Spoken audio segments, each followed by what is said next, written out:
Kemudian terlihat ya ketika Amira dan juga Bu Yuni mau pulang ke rumah, di sini Amira itu teringat akan kejahatan Lian Bagaskara. Dan Amira masih ingat betul ketika Lian Bagaskara datang kemudian membakar baju-baju yang hendak dicuci oleh Amira. Dan kelihatan banget ya kalau Amira ini begitu sangat geram dan semakin benci pada Lian Bagaskara.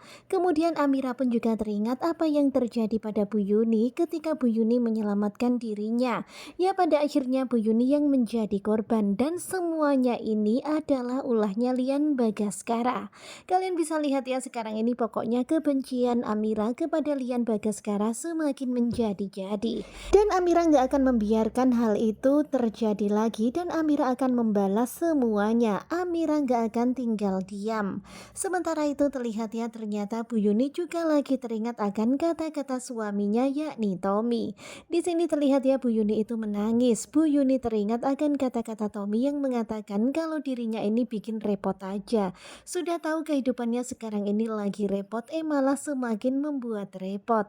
Tentu saja kata-kata itu semakin membebani Bu Yuni. Sementara itu terlihat Amira yang nampaknya lagi berpikir keras untuk melakukan segala upaya untuk bisa membalas kelakuan Lian Bagaskara. Sementara itu terlihat ya Amira terkaget ketika melihat Bu Yuni menangis. Bu Yuni nampaknya lagi benar-benar down banget ya gara-gara kata-kata suaminya yang begitu sangat pedas. Bahkan setelah apa yang terjadi sekarang ini, Tommy lebih memilih untuk meninggalkan Bu Yuni. Sama sekali nggak ada perjuangannya. Kemudian adegan berpindah kepada Zora dan juga Reno yang sedang berusaha membuang barang bukti, tetapi ternyata Reno lupa nggak mematikan handphone itu sehingga Bastian dan juga Adam bisa mendeteksi keberadaan mereka.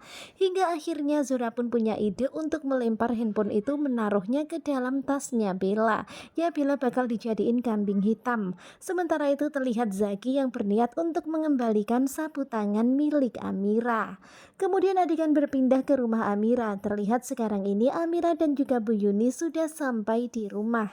Kemudian Aksa pun menolong Bu Yuni turun dari mobil angkot itu dan membantunya duduk di kursi roda.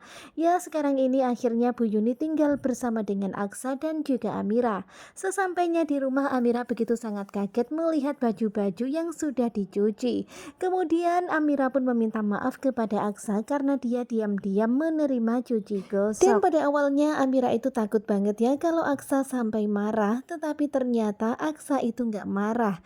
Amira meminta maaf dan dia tuh bilang kalau dia memang sengaja menerima cuci gosok ini karena dia itu nggak ada kerjaan dan dia juga nggak terlalu capek jadi dia butuh kerjaan. Ya si Aksa ini juga nggak mau istrinya capek-capek ya, nggak mau Amira kelelahan. Aksa pun mengizinkan Amira cuci gosok tetapi dengan persyaratan. Dan tentu saja Amira pun bertanya-tanya kira-kira syarat apa ya yang mau diajukan oleh Aksa. Di sini Amira berusaha meyakinkan Aksa kalau dia itu nggak akan kelelahan dan dia masih kuat kok untuk melakukan cuci gosok ini. Kemudian Amira pun jadi berpikir tentang syarat yang diajukan oleh Aksa. Kira-kira apa ya syaratnya? Hingga akhirnya Amira pun mulai ngehalu. Ya ngehalunya itu mulailah yang nggak penting-penting gitu. Kalian bisa lihat ya sekarang ini Amira lagi mijitin Aksa. Dan ternyata Aksa itu pengen Amira itu mijitinnya pakai baju dinas. Tentu saja Amira pun jadi berpikir negatif dong ya. Jadi negatif thinking. Pokoknya pikirannya itu jadi Victor gitu. Aksa mau macam-macam. Kemudian Aksa pun menunjukkan baju tidur seksi kepada Amira. Kemudian Amira pun berkata, "Oke, aku akan pakai tetapi matanya Aksa harus merem." Dan ternyata Aksa menyetujui persyaratannya itu. Oke, Aksa akan merem. Dan kelihatan banget ya Aksa itu udah senang banget, udah senyum-senyum. Sementara Amira berpikir kalau Aksa ini memang mau modus. Pokoknya halunya Amira itu gitulah. Aksa mau modus manfaatin kesempatan bersama dengan Amira. Ya kelihatannya Amira ini memang udah bener-bener ya pikirannya Victor terus. Dan ternyata ternyata Amira tuh memakai baju dinas tetapi bukan baju yang tadi tetapi baju hansip. Kemudian ketika Aksa membuka matanya, Aksa pun terkaget ketika melihat Amira memakai baju dinas hansip. Waduh bener-bener Amira ada-ada aja. Tentu saja Aksa shock banget ya melihatnya. Terlihat sekarang ini Aksa itu udah bersiap-siap untuk melihat yang indah-indah, tetapi pada akhirnya impiannya harus buyar ketika melihat Amira Amira memakai baju hansip lengkap dengan senjata-senjatanya.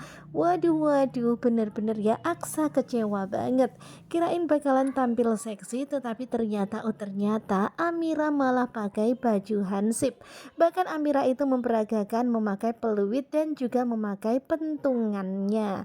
Ya tentu saja Aksa pun kecewa ya. Kemudian dia pun bilang kalau gitu nggak jadilah minta dipijitin.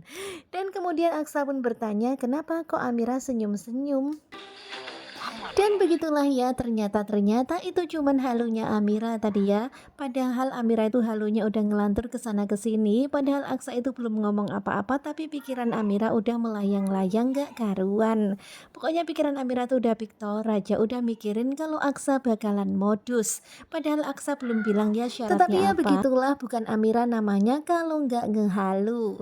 Nah, tentunya kalian pasti makin penasaran kan bagaimanakah kelanjutannya? Sepertinya bakalan semakin seru. Simak kelanjutan ketika cinta memanggilmu bersama dengan Gugu Coba. Terima kasih buat kalian yang sudah selalu setia dan jangan lupa nantikan video selanjutnya. Terima kasih dan bye-bye.